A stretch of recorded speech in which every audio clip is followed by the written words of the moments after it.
Hey guys, it's Michael Kummer here. And it's no secret that temperature is incredibly important as far as sleep quality is concerned. It's also important because it determines how quickly you can fall asleep. I'm sure you've experienced it in the past.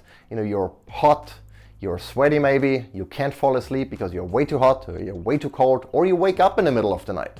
So in this video, I want to talk about some of the factors that explain why temperature is important for sleep and give you some tips and tricks that you can apply to improve the quality of your sleep, to change the temperature in your room or under the sheets, and to fall asleep a little bit quicker. But before we get started, make sure you subscribe to this channel and you click on the little alert button so you get notified when I publish more videos like this. So one of the main reasons why temperature is so important for sleep quality is because your body's core temperature actually changes before you fall asleep and then throughout the night. Most people don't know that, but your body's core temperature needs to go down by about 2 degrees Fahrenheit for you to fall asleep.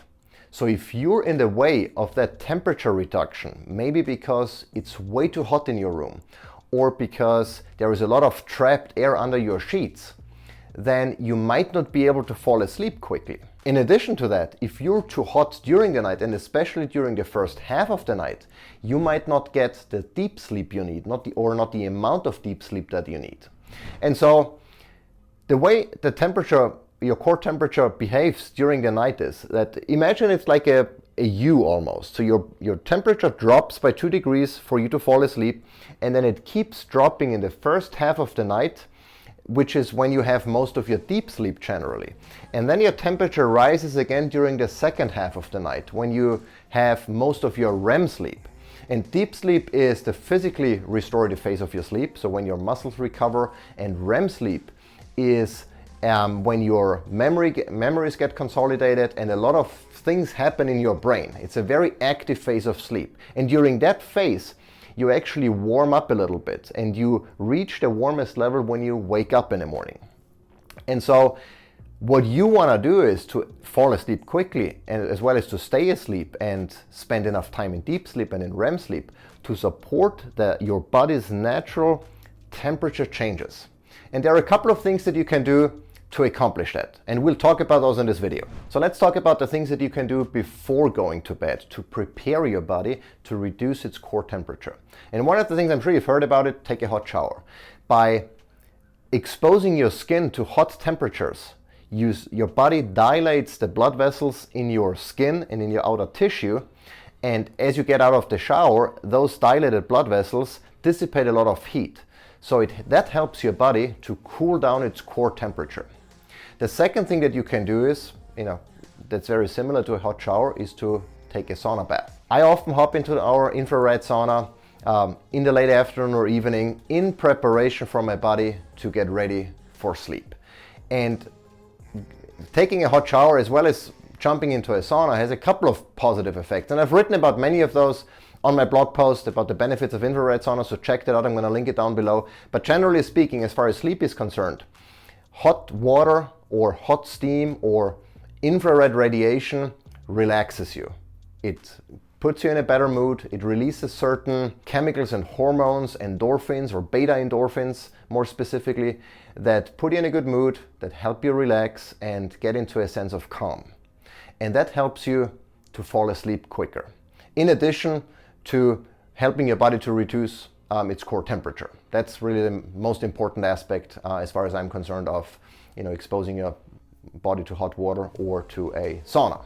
The other thing that you can do, which sounds kind of counterintuitive, is jump into a cold plunge. And this might not work for everyone, but I've noticed by jumping into ice cold water, it helps me actually relax as well. Now, if you've never done it before, if you jump into cold water, you're going to freak out most likely. So it's completely counterproductive to calming down and trying to, get ready for bed.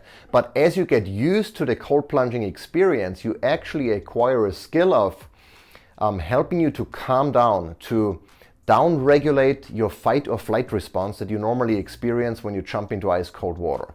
And by in my case, it's breathing. If I breathe in the cold plunge and try to relax, once I get out, I'm completely relaxed and I'm not necessarily amped up. It really depends on how you approach the cold plunge. But for me, if I want to relax, the cold plunge is a great way, and I've seen an increase in deep sleep on nights that are preceded by cold plunging. So might be something to figure out and to try out for yourself.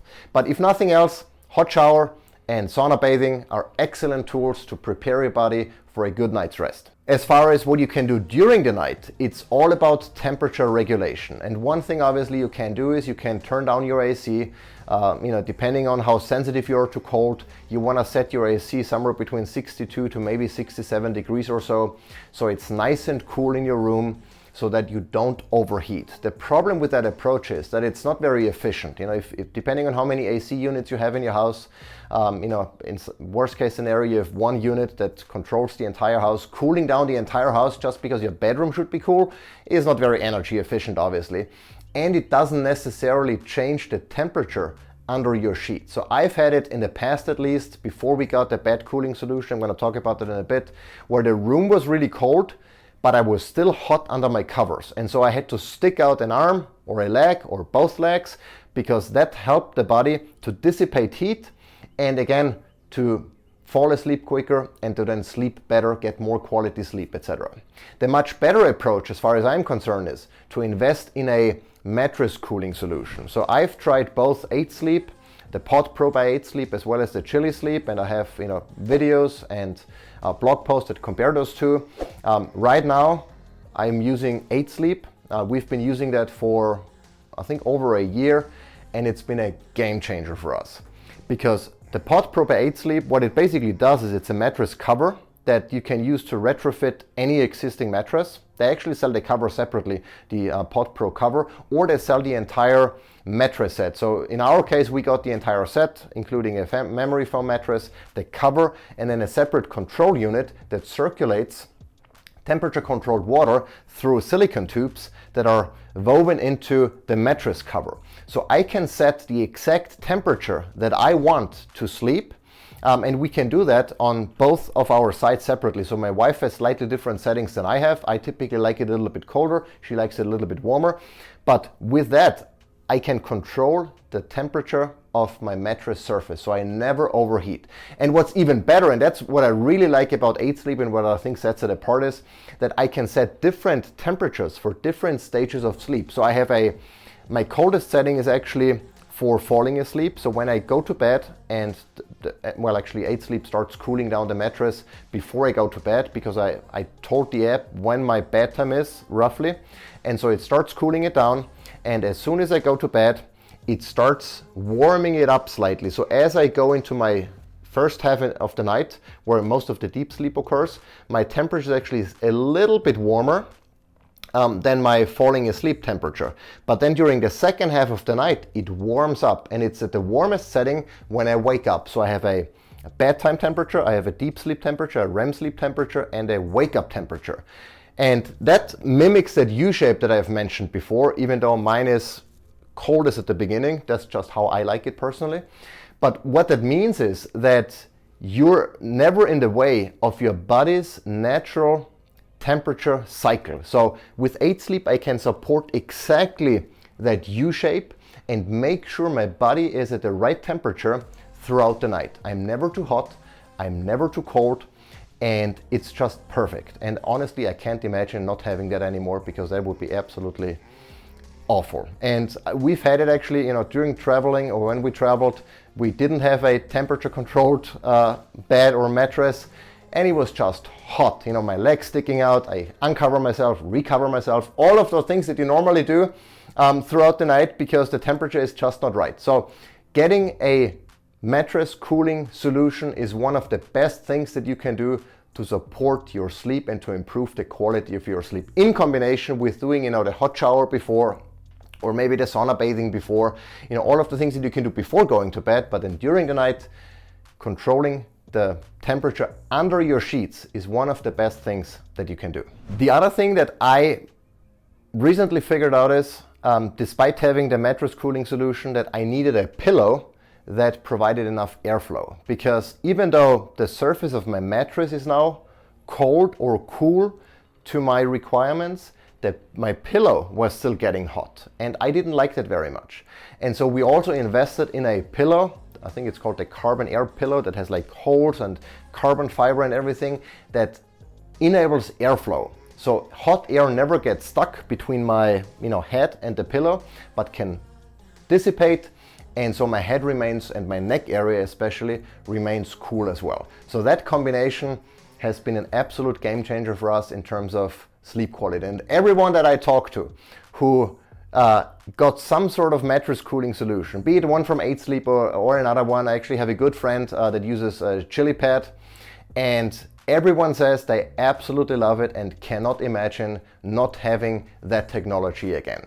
And so that's really, again, a great investment if you haven't done it yet. If you feel like too hot or too cold or whatever during sleep, if you're not sleeping well, if you're wake up a lot, and to uncover and recover yourself, investing in a sleep or in a bed cooling solution or mattress cooling solution is really one of the best things that you can do for your sleep and ultimately for your health.